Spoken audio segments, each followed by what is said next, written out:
আজকাল এআই দিয়ে অনেক ছবি এডিটিং হচ্ছে। আপনারা সবাই দেখছেন ফেসবুকে নিয়মিত। তো এআই দিয়ে ছবিকে সাজানোর জন্য একটা জিনিস অবশ্যই দরকার হয়, সেটা হচ্ছে প্রম্পট। তো আপনি যে কোনো ছবির মতো আপনি নিজের ছবিকে সাজাতে গেলে সেই ছবির প্রম্পটে আপনার জানা থাকতে হবে, অথবা সেই ছবির প্রম্পটটিকে আপনার প্রথমে জেনারেট করতে হবে। তো সেই ধরনের ছবির মতো আপনি প্রম্পট কিভাবে জেনারেট করবেন বা লিখবেন সেটা দেখাবো। আমরা যে সাইট দিয়ে ছবিকে সাজাবো বা ছবি রূপান্তর করব, সেই সাইটের মাধ্যমে আমরা প্রম্পট সংগ্রহ করতে পারি। দেখুন, এখানে একটি ছবি আমি রেখেছি। এই হচ্ছে সেই ছবিটি। আমি চাচ্ছি এই ছবির মতো করে আরেকটি ছবিকে সাজানোর জন্য বা রূপান্তর করার জন্য। এক্ষেত্রে আমাকে প্রথমে এই ছবিটির প্রম্পট দরকার হবে। তো এই ছবিটির প্রম্পট নেওয়ার জন্য আমি যাব গুগল এআই স্টুডিওতে। গুগল এআই স্টুডিও, দেখুন এখানে শর্টকাট রয়েছে আমার, আমি এখানে ক্লিক করলাম। এরপরে আমার এই সাইটটা ওপেন হওয়ার পরে আমরা এখানে থাকতে পারে স্ট্রিম চ্যাট, যেগুলো থাকতে পারে আপনি চ্যাটে ক্লিক করে দিবেন। দেন এখানে সে আমাকে টেক্সট লিখতে হবে। প্রথমে আমি এখানে প্লাস বাটনে ক্লিক করে একটি ছবি আপলোড করে নিচ্ছি। যে ছবির প্রম্পট আমি এখানে লিখতে চাই সেই ছবিটিকে এখানে আপলোড করে নিব। তো সেই ছবিটি যেখানে আছে সেই ফোল্ডার থেকে আমি ছবিটি আপলোড করে নিলাম এবং এইখানে লিখে দিব generate prompt of this photo.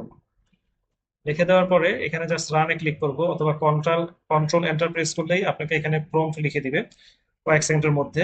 দেখুন এখানে কাজ চলছে। আমরা একটু ওয়েট করবো এই জন্য। এখানে খুব দ্রুতই চলে আসবে, বেশিক্ষণ ওয়েট করতে হবে না। দেখুন সে প্রম্পটে লিখে দিয়েছে, বেশিক্ষণ ওয়েট করতে হয়নি। এই প্রম্পটটিকে আমরা এখান থেকে কপি করে, দেখুন কপি করে নিলাম। এরপর আমরা আবার যাব, সেই চ্যাটে যাব আমরা। যাওয়ার পর এবার আমরা যে কোনো একটি ছবি, অর্থাৎ যে ছবিটিকে আমরা এই ছবির মতো করে রূপান্তর করব, তার ছবি আমরা বেছে নিব। আমি একটি ছবি পছন্দ করে নিলাম, পছন্দ করে এটা ওপেন করে নিলাম। দেন এখানে সেই প্রম্পটটি পেস্ট করে দিব। তো এখানে আমরা জাস্ট একটু এডিট করতে পারি। এখানে বলা আছে a man with a serious expression. আমরা এখানে লিখতে পারি man of this photo, man of this photo. এখানে একটু চেঞ্জ করে দিলাম। দেওয়ার পর আমরা জাস্ট এখানে কন্ট্রোল এন্টার প্রেস করে দেখবো।